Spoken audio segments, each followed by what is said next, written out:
Welcome to Community Talk, a public affairs presentation of the MSA United Way and Super Talk 1270. Now your host, Jenna Gullo. Good morning, everyone. Welcome to United Way's Community Talk. I am Jenna Gullo, the Executive Director of the Missouri Slope Area-Wide United Way, and your host today for United Way's Community Talk. Our next guest for this radio show, he's going to be on all hour long, so make sure you tune in, is one of my, I'm very blessed to be able to call him one of my personal friends, but one of the great community leaders, someone everyone knows and loves, Msgr. James Shea with the University of Mary. Msgr, thank you. How wonderful to be here with you. I'm so excited for the annual luncheon, and all the listeners should be excited too. Why? Because I'm giving the invocation. And I'm sure that a sister's going to write it for me, and it's going to be wonderful. I was going to ask you who writes your speeches because you're so good. They're amazing. I want to hire them. Abraham Lincoln writes my speeches. Jenna, it's wonderful. And everybody, Jenna talked about how we're personal friends. And it's an amazing thing. You know, we've had so many people arrive here in our state of North Dakota over the past handful of years. And Jenna came before the boom. And she's one of the best arrivals from out of state ever. So she's from the sweet. Buffalo, New York area. And I remember her when she came. In fact, I met her. Jenna, remember we met each other when you were still living in New York, but you were actually working in Guatemala.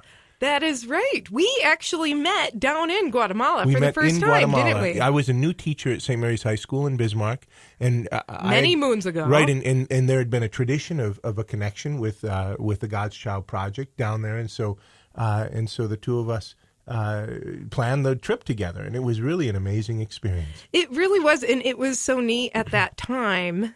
We were much younger. You're much younger. Full of energy. I was going to say more vibrant, but we're still pretty vibrant, just maybe a little slower in our vibrancy. But it was really neat to see you, Msgr. Shea, really lead and inspire those high school students.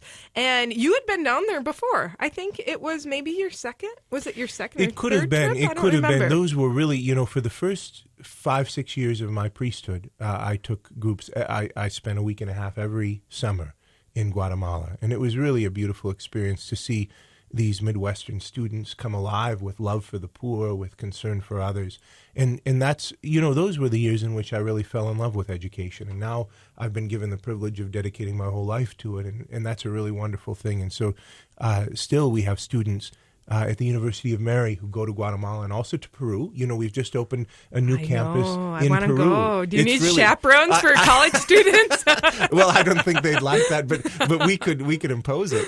Okay, let's try that one out. But it's really exciting. In fact, I'd love to tell you a little bit about our programs in Peru if you wanted. Absolutely. But first, I just want to say, Jenna, and I want everybody to hear how honored I am to be a part of the United Way campaign this year. It's really been an exciting thing for me. $2.5 million is a lofty goal. We're making tremendous progress toward it.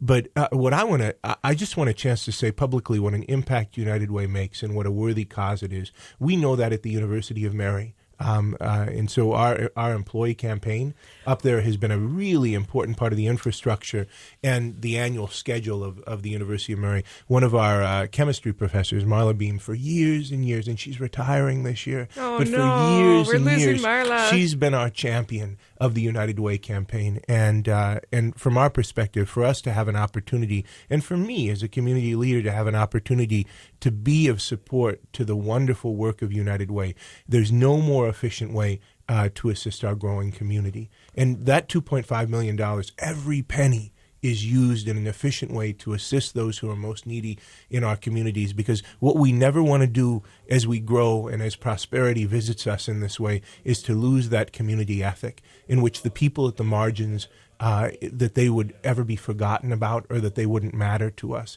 They certainly do. And there are people who struggle in our community and who need the support of the agencies that United Way helps to fund. Well, and the nice thing about the University of Mary is that you make it a part of your everyday life out there, whether it's for your students or for your faculty. It's really who you are and what you stand for. And I want to talk more, probably later on in the segment, more about Peru, more about your day of service with your students. Yes. More about the class that the freshmen have to take when they come out to University of Mary. Absolutely. I've had some very positive feedback from some freshmen out there. Really? Yeah. And candid feedback. Sure. Which is really exciting. But your United Way employee campaign at the university this year was beyond outstanding, Monsignor. It was a lot of fun. Beyond. You always do such a good job. But you raised over $21,000 this year. Thank you so much. It was an extraordinary honor to be able to support in that way. And you're right when you say that that's part and parcel of our culture at the University of Mary. When the sisters founded us, they wanted us to be a place to prepare servant leaders. And so our service is so deeply woven into the Benedictine fabric of the University of Mary that's what we're about. That's what we've been in this community. Yeah, I love that about the University of Mary, and every single person that I know that works out there, that really, it's a value of theirs, and that's part of why they come to work for you. Absolutely. So before the end of the hour, I'm going to recruit you into our MBA program. Jenna, is that what we're doing? You got to get an executive MBA at the University of Mary. You know, I've thought Everybody about on the air it. is I've thought about cheering for it. I'd have to work just a little bit less at United Way. We'd have to work that out with my board of directors or something. We could do it between the annual luncheon and the kickoff in August. That's an idea. I don't need sleep at night. I really don't. Not like I used to, at least. Join us in just a few minutes. We will be back to talk more with Monsignor James Shea on United Way's Community. Welcome back to United Way's Community Talk. I am your host, Jenna Gullo, the Executive Director of the Missouri Slope Area-Wide United Way. We are needing you to get involved right now. If you're seeing issues that are important to you, that you want to address in the most efficient, effective way, if you want to learn more about community services, go online to volunteerbizman.com. It's one of our United Way websites where we try to make it easy and efficient to connect people to helping others in our community. There's lots of different resources there. Different agencies list any in-kind needs. So if they're needing anything from a crib, a bed, a mattress, blankets, diapers, food, whatever they're in need of, they can list them there. And then also different volunteer opportunities. It's one of the best ways to really get involved today, or just call our United Way office. We're nearing the end of our campaign. We have our annual luncheon scheduled for January 29th. This is open to the public, so please show your support for our community agencies and grab your ticket online at msaunitedway.org. You will be able to hear from our guest today, Monsignor James Shea. Monsignor. Jenna, it's great to be back with you. I love that Volunteer Bizman website. And one of the reasons is that it was a tremendous resource for us and for our students this year. Part of the strategic planning that we did at the University of Mary was to launch an annual day of service. We were talking before the break about how when the sisters founded us in 1959, they said that we would be a place for the preparation of servant leaders. Leaders, they said, in the service of truth. And so this year, for the first time, we launched this annual day of service when we shut down all the classes at the University of Mary, and the students and the faculty and the staff were all encouraged and able to go out and to flood the community of Bismarck-Mandan with volunteer opportunities. And when you say flood the community, there were hundreds and hundreds and hundreds of students. Absolutely. And faculty. We were so proud. So we had a guest speaker come out he's a former student of mine from St. Mary's High School, Cam Knutson, came out and he spoke to the whole student body beforehand. He had been student body president of a place that nobody knows about, NDSU. Oh, what's that? Yeah, it's a place in Fargo. I don't know. Never heard of it. but he was president of NDSU, and he had come out, and for 5 years they've been trying to do a volunteer type of a day. And they've gotten up to 500 students participating after 5 years of trying. In our first year, we had 700 students, plus students at our new campus in Watford City, out in the oil patch. No kidding. Plus students at our campus in Billings, Montana. Congratulations. That is huge. It was really exciting. when those students first came to United Way to suggest their plans, and they wanted to prepare all of this in just a few months, I remember we had a conversation. We both looked at each other and were like, oh, there's a lot of work entailed in this. Do you think they're up for it? And man, were they ever. We have outstanding students, and they have such a heart for service. And so we loaded buses and buses and buses and flooded the Bismarck-Mandan community with volunteers. I was at the zoo, actually, and people were they were at the local soup kitchens. They were helping at children's care facilities. They were helping clean up and all these different. They were at the United Way office helping us pack United Way backpacks. It was really wonderful, and that volunteer BizMan website, I was so excited because they had to go on and they registered. Yep. And that means that whenever their heart is moved to volunteer, that they're able to go and they're able to be connected with one of the community agencies, so many of them supported by United Way and by the annual campaign, and they're able then to pour their hands and hearts out in service. And so I was really excited because it was very savvy to have all of the students individually register on BizMan online so that they're connected with the volunteer community in Bismarck to begin with. But I was so proud. I was proud to be president of the University of Mary on that day, every day, but on that day particularly with 700 of our students out helping the community with need. Well, it's interesting because that's why, for me, it was a natural fit when we were looking at who could be co-chairs of our campaign. And we had selected Mr. Vern Dosh. Isn't he something? He is something. He is a man of such integrity and service. He's the best of North Dakota in lots of different ways. He represents everything we want to be. That is such a good way to put it. I'm going to use that when I introduce him for our annual luncheon. Good. That's great. Just quote me. You want to know? Yeah, quote you.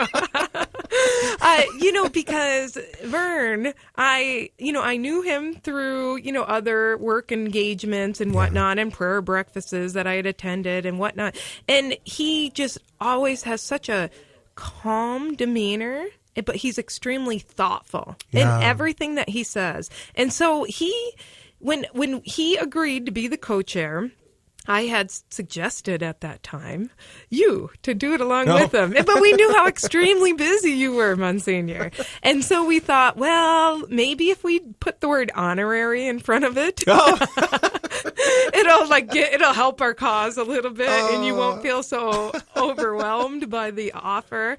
And he said, when he suggested this opportunity, of course, that it's an opportunity to serve our community, that you didn't even hesitate. You said yes. Thank you so much. Oh, I'm very honored to be a part of this. And Jenna, I've admired your work in United Way. I'm so very proud of you.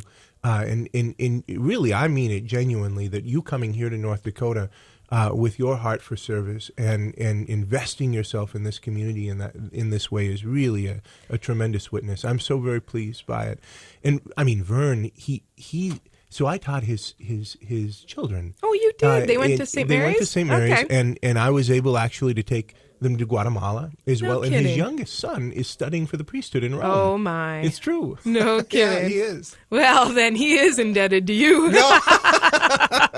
So, way to go, Msgr. Way to go. So it was good. And we've got Paul Sukut as well, who's the new CEO over at Basin Electric, and he's another tremendous community leader, even though he graduated from Valley City State. Yeah.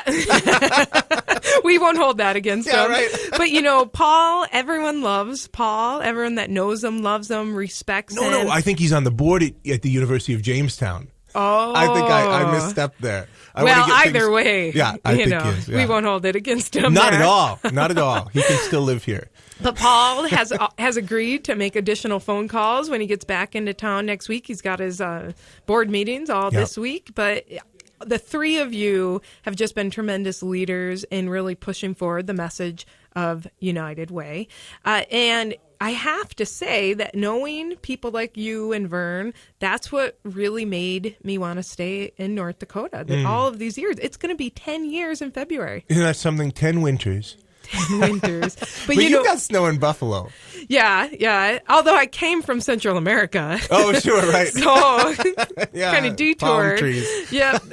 But really, it's when people talk about, it's people of North Dakota, and that's why I love it. That's really true. Yeah. It's No, sincere.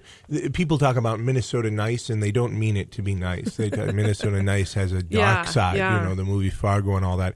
But we've got North Dakota neighborly here. It's really, interesting. it's really. Did you make that up? I don't remember. Sometimes you start saying stuff so much that you just don't You remember don't know the where source. it comes from. Yeah, that's how plagiarism happens. It's true, right? Yeah. Scary. Yeah. Better Google it. Yeah, right. Or just start putting on Wikipedia all Yeah, your right. own quotes so that you make sure it's always your own. But, in thinking about our time in Guatemala, and now you're allowing students to not just do Guatemala, because you're still going there We every still year. are, absolutely. You have is your nursing program still Nursing going? is going, Physical occupational therapy, physical therapy. It's really wonderful. But in addition to that, now we've Now expanded you have to Peru. So And tell me about that. Well, Peru is a multifaceted initiative, and part of it is a response to the fact that our Rome campus, which is now 5 years old, is so flourishing. It's just booming, and the student demand to go abroad and study is really very high. And so we thought, is there an outlet? Because now we have waiting lists to go to Rome. People are still able to go, and they enjoy it very much. But we needed to make sure that we were providing. So we had an opportunity either to expand our Rome program and make it bigger, or to do something else, because Rome's not for everybody. Sure. And Peru is a whole different thing. So in Peru, in the city of Lima, which is a city of millions upon millions of people, and it's Lima's is sort of Peru's first city, there's a physical therapy clinic, which is a world-class clinic called Corpus et Vita, Body and Life. And during the evening hours, it treats world-class athletes. No kidding. And they pay top dollar, or peso, or what, quetzal, I don't know.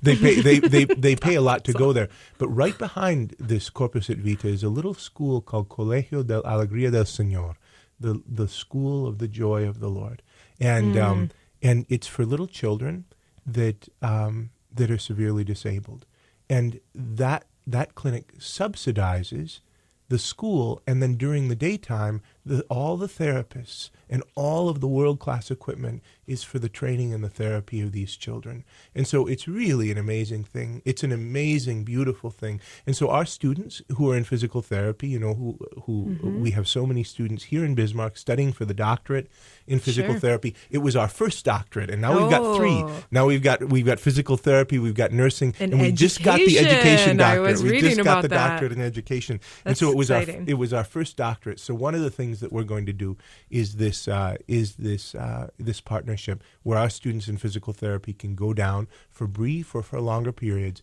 and do clinical work at this physical therapy program with these children. It's really wonderful. Amazing. And then That's we'll just have beautiful. We also have a medical mission that we're doing in Ayaviri, high up in the Incas, in the Andes, where the Incas lived, high up in the Andes. And then we have a partnership with a college in Arequipa as well, and that's where our study abroad program is going to be. I had heard about your study abroad. I know of a student that is planning on applying. Wow! To be there. I want to learn more about how you picked Peru, and also about your year-round campus. Yes, we got to talk about it. We got to talk about it. Frightening to me. No, it's great. It's so great. I'm going to tell you why. So we will be back in just a few minutes to learn more about Msgr. James Shea, the United Way campaign co-chair. Welcome back to United Way's Community Talk. I'm Jenna Gullo, the Executive Director of the United Way here in the Bismarck-Mandan area. We are working hard. We really, really need your help to reach our goal of 2.5 million. We have between now and January 29th. That's when we announce our final tally, our final campaign results. And so if you're not involved in United Way, give us a call or stop by our office. We do some really, really great programs. For example, we think getting kids ready for school is of utmost importance so that they're prepared and off on the right footing, so that they're able to read proficiently by the 4th grade, able to graduate on time, able to go to fantastic universities like the University of Mary, my guest here, Msgr. James Shea, also the campaign chair, along with Vern Dosh and Paul Sukit, really working hard for our community. So at United Way, you're raising funds for programs like the Dolly Parton Imagination Library, where we make sure every child under the age of 5 gets a free book in the mail every single month, free to sign up. So if you're out there with young children and you're listening and your child is not registered, go online to our website. It's msaunitedway.org. It's free to join, but if you can afford to pay for shipping and handling for your own child, we raise $25 per child for the entire year. It's a great bargain and a great program to get our kids off on the right foot. We also support North Dakota Reading Corps. That's where we have evidence-based practices, people going into our high poverty schools and reading with those kids under that proficiency level, because we know that they're 4 times more likely to drop out of school if they're not reading proficiently by the 4th grade. So those are some key benchmarks that we're looking at with your funding. We also are supporting United Way's backpack program. Kids can't learn and succeed and concentrate in school if they're not eating over the weekends. We found that there were nearly 500 kids in the elementary schools that were going without food over the weekends. And many of you know I do foster care, and I literally have gotten kids on a Saturday night who have not eaten since Friday at lunchtime at school. And it breaks your heart, and there is not a single person in our community that I've ever met that doesn't think this is something that we can address as a community and ensure that kids, at the very minimum, kids are not going hungry. So it's $5 for a United Way backpack full of food. It's $2,000 if you want to sponsor the weekend. You want to sponsor a month, we'll take it. Businesses can give the donation, and then they can even have their employees pack the backpacks full of food. So these are all incredible, incredible programs. Just a small viewpoint of what your United Way dollars do and how we need your help in our community. So if you can make a gift, whether it's $1, $100, $1,000, $10,000, whatever it is you're able to give, we need your help. The University of Mary really stepped up this last year. Monsignor James Shea, it was under your leadership and direction. And I just want to say thank you again for everything you're doing on behalf of the community, not just with your students at University of Mary, but for your service work and all the values you're instilling in them. It's terrific for us, Jenna. You know, Bismarck-Mandan is our home. We have campuses, as we were talking about, in Peru and Rome. We have campuses in Minnesota and Montana and Kansas and Missouri and Arizona. But Bismarck-Mandan is the home of the University of Mary, and we want our community to be a place of flourishing and a place where everybody can find a place to live and good food and can experience a high quality of life. And United Way really helps people who find themselves in the gap between where they are now and where they're headed in terms of the fullness of their lives.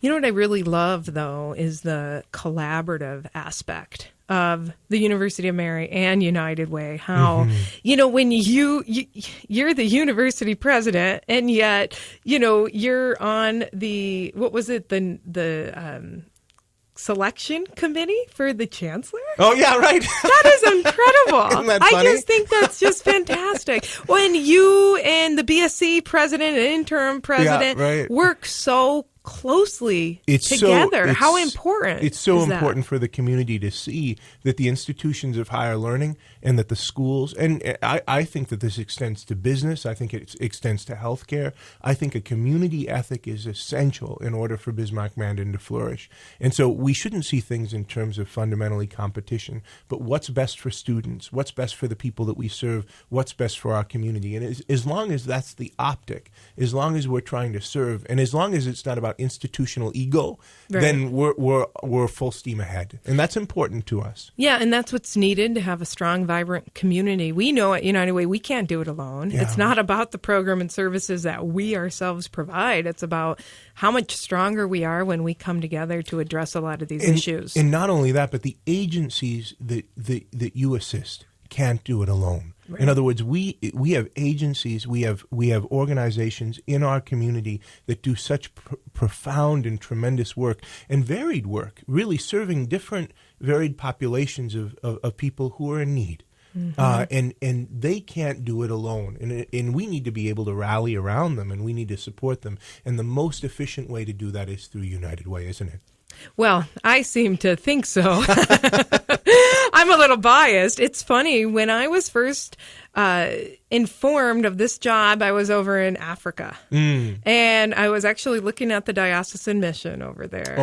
Meeting with Yvonne Beauchamp. And at that time, when I received notification of this job opening, I thought of United Way as a fundraiser. And I have to say, I wasn't too thrilled about the prospect of joining, because I looked at it as the old traditional model of, well, let's just raise money. But yet once I talked with the board members and really got a better sense for the direction they wanted to take United Way and the impact that we're able to have with those dollars in our community, and bringing people like you, like Vern, our agency directors around the table, our superintendents of our public schools and Catholic schools, it's only then that I really truly saw the value of United Way and the potential impact that we together can have as a community. So thank you for being a part of that. Absolutely. It's wonderful work. It's really exciting. What's so odd is that it was over 5 years ago that you started, right? Yes. As president. That's right. And so at that time, Monsignor, what were you thinking? Taking on that incredibly daunting role. Well, what I was thinking is I didn't get myself into this. That's what I kept reminding myself, because really in the end, the life of a priest is a life in service to God and to the church, and we have to make our lives available. I never in all my life thought, I had prepared myself, I had been trained to be a parish priest in Western North Dakota. That's what I had studied for and what I had dreamed of since I was a young boy. And so the opportunity to serve education in the way that I'm serving it at the University of Mary was completely unlooked for, and something that really only God could have brought about. And so as a result, I think to myself, I wasn't qualified. In terms, you talk about fundraising, we have a lot of fundraising to do. I didn't have any skills in HR or budget management, any of these types of things, or extensive experience in higher education. But you know what? I did have a love for education, and a belief in its nobility, and that I think is important. And so when you became a high school teacher, how did that happen? And was that something you sought out, or that was asked of you? No, that was the same type of thing. I had been trained to be a parish priest, and so I was brought home and I was assigned to St. Mary's High School, and I thought, I didn't like high school when I was there. What's going on? And then all of a sudden I'm back in high school, and I loved it. From the first moment, I loved teaching my students, and I miss teaching a lot. I miss it. I bet. But you still have that freshman class. I do, yeah. So tell me what that's all about. And has that always happened at the university, even prior to you? Well, sure. So we have a class called America's Leadership University, ALU, which is our fundamental. It's sort of our College 101 class, which is as well in some ways coordinated with our Harold Schaefer Emerging Leaders Academy at the university. And so we cover a lot of different topics in this class. But one of the things that I started to do a little bit last year, and then I did it in a more robust way this year, is that I take part in this class. So I don't facilitate it. There are other great, much more talented people who are working on that. But I do come in to give a series of lectures to the students, and I talk about our Benedictine values, about community and moderation and prayer and hospitality and respect for persons and service. I talk about all of those. And then in addition to that, I take some general themes that are important to students, things like friendship. And I'll spend a whole hour just talking about friendship, on the art of friendship. And this is really important because they're young people who are on the doorstep of their lives, and they're freshmen in college. In other words, this is a chance to make their lives anew in a certain sense, to take the very best of what they've been given by their home, their families, their communities, and take them to a new pitch in a certain sense as college students. And really, all of us remember what that was like to be at that fundamental, seminal moment in our lives. And so I see it as my role as university president to assist them as best I can to think some of those things through. And I don't do it perfectly, but I think some of the input that I give is appreciated. Well, I certainly agree. The feedback has all been very, very positive from the students. And it's just interesting to me to think of the reach and the depth that you have with the students and the students at the St. Mary's. I mean, do you know how many priests have come from St. Mary's since you were there? And I just think about the impact on that, and what an awesome legacy to leave for our community. God is awesome. If we allow the Lord to work through us, amazing things happen through us and through many others too. And that's why working together is so essential. Because when we go it alone, we don't have anything to do. Hallelujah. We will be back with the fine Monsignor James Shea in just a couple minutes. You are listening to Welcome back, and a special thank you to Town Square Media and Super Talk 1270, Mr. Jim Walsh, who provides us airtime for United Way to bring community issues and interesting folks to you, to our community. So get involved today. Go to our website, msaunitedway.org. Like us on Facebook. A special thank you to Jason Milner at Stiefel for giving us $5 for every new Facebook like to get us up over 1,000. It was really neat over the Christmas break, so we appreciate you, Jason Milner. He is a financial advisor at Stiefel. Also, thank you to all of our backpack sponsors. This Christmas break, Langang Home Center filled 487 backpacks through United Way's backpack program, full of food for the entire 12-day break to make sure these kids had food. So if you are able to sponsor, a weekend is typically about $2,000. You can do food drives. You can help us out at our office. We are narrowing in on our campaign finale. It will be January 29th at the Ramkota Hotel. Get your tickets today. It's only $15, and it's January 29th. That's a Thursday this year. It's from 11:30 to 1, and it's a really neat opportunity where we highlight all of our campaign volunteers, our Women's Leadership Circle. Our Women's Leadership Circle, let me tell you this. If you are able to donate at a level of $500 or more, you can join the Women's Leadership Circle. Of course, you have to be a woman as well. And you're able to get involved in so many activities and volunteer opportunities. They started our United Way backpack program when they heard there was a need in the community. And they also today are at Saxvik Elementary. Every other Tuesday, they go in and they mentor students, and they switch off Tuesdays, so it's not always the same people, same volunteers. But they've started something really great in our community. It's providing that positive role model, that attention, that time, helping students to read, have more time to read, have some tutoring to make sure we get all of our students on the same level here. We also have businesses, Capital Credit Union,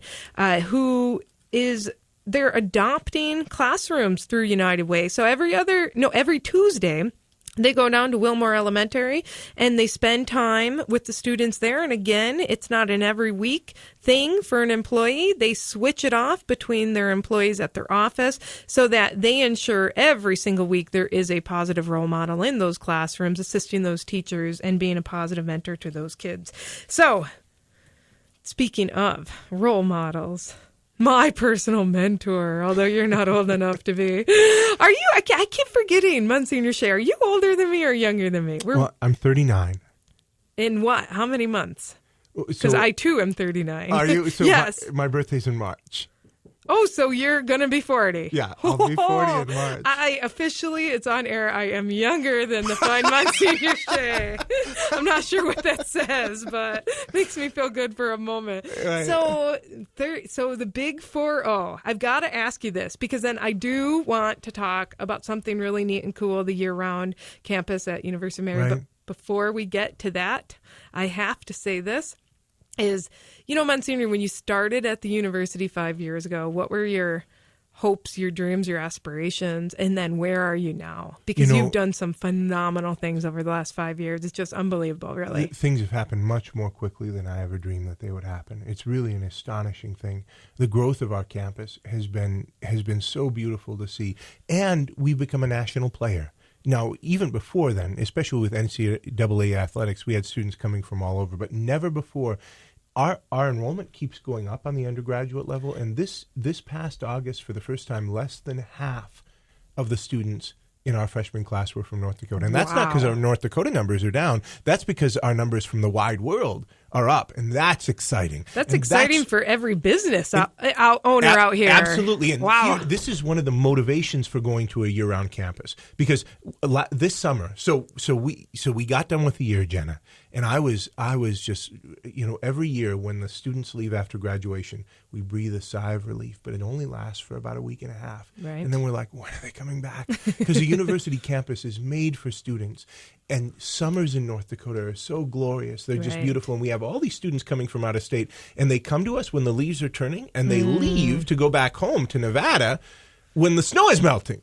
And so we realized they're not seeing the very best of North Dakota. But then we realized that there were other things too.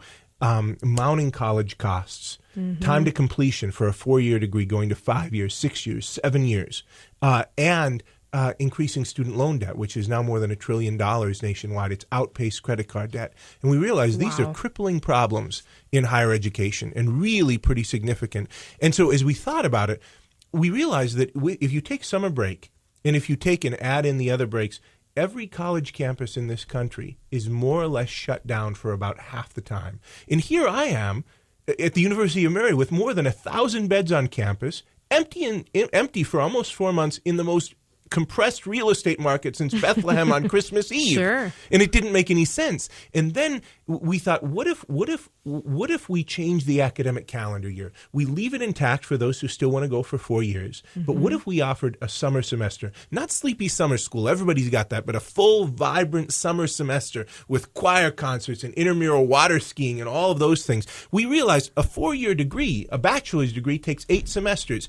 And if you put those 8 semesters into 3 semesters a year, that's 2.5 years. And we could do a bachelor's degree in 2.5 years and a master's degree in 4 years. And we could reduce time to completion. We could reduce the cost because I can charge less in the summertime, right? So you can actually get your bachelor's and your master's in 4 years. 4 years. In 4 years. And it's not like you're on a hamster wheel.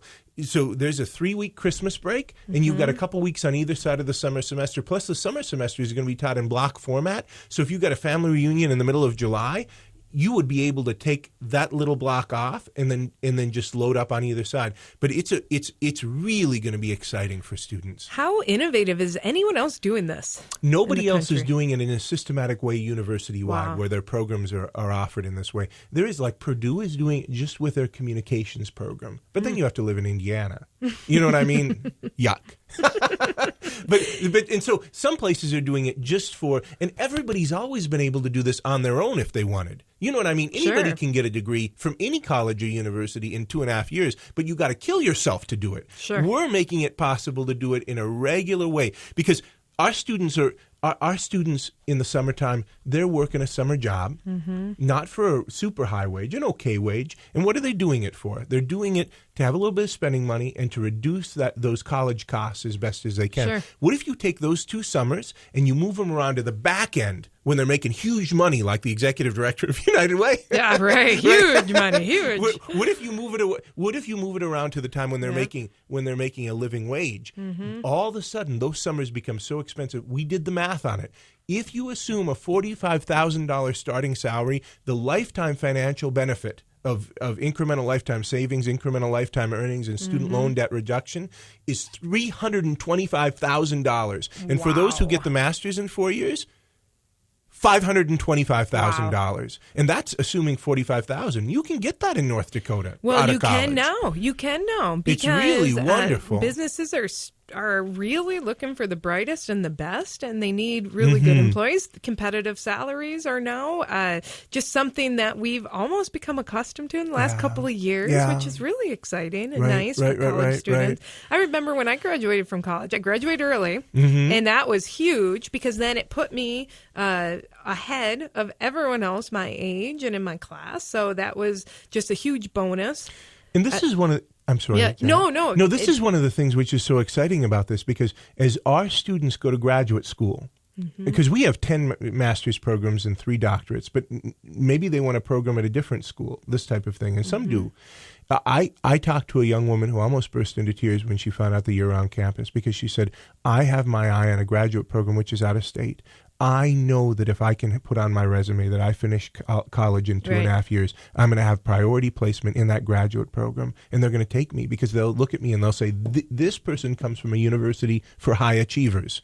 I love this. Plus, think about the difficulty that we're having convincing young people from eastern Montana and western North Dakota to take 4 years or 5 years or 6 years of their life off. Yeah.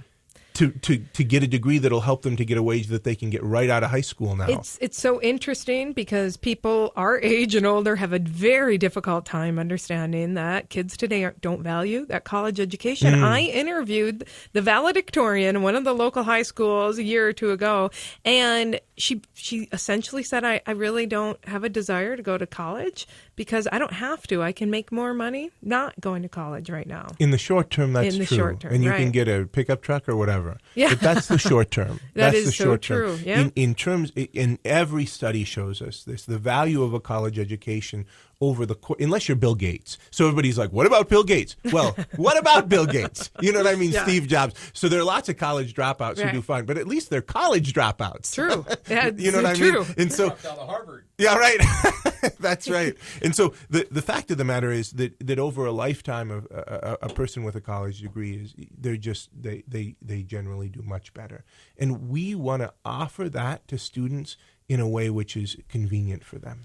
Wow. Msgr. Shea, in the short few years you've been at the University of Mary, you've started and expanded your Rome campus. You have students going all over to Brazil or to Peru. Yes. You have the year-round campus. It's just incredible. And you're leading our United Way campaign. And we're so close, Msgr. We're so close to that goal of 2.5 million. And what an impact. That is a lofty goal, but it's an achievable goal. And it's only achievable because the people who are listening to us right now, Jenna, are going to rally behind us. Yeah, and I think it's achievable because they do believe in the leadership of you as our co-chair, Vern Dosh, Paul Suket, our incredible board of directors. So, Msgr., I just have to say thank you, not just for what you're doing for our community through United Way, but what you're doing out at the university and for being who you are and giving your life to God and to service. It's just awesome, very inspiring. It's a thank you for all you do, Jenna. What a gift you are to Bismarck Manor, and what a gift United Way is. Well, speaking of gifts, it's not too late. Go to our website, msaunitedway.org. Like us on Facebook. Come to our annual luncheon. Get involved today. Join the incredible leadership of the Msgr. James Shea, president at University of Mary. Get involved. Thanks for listening. And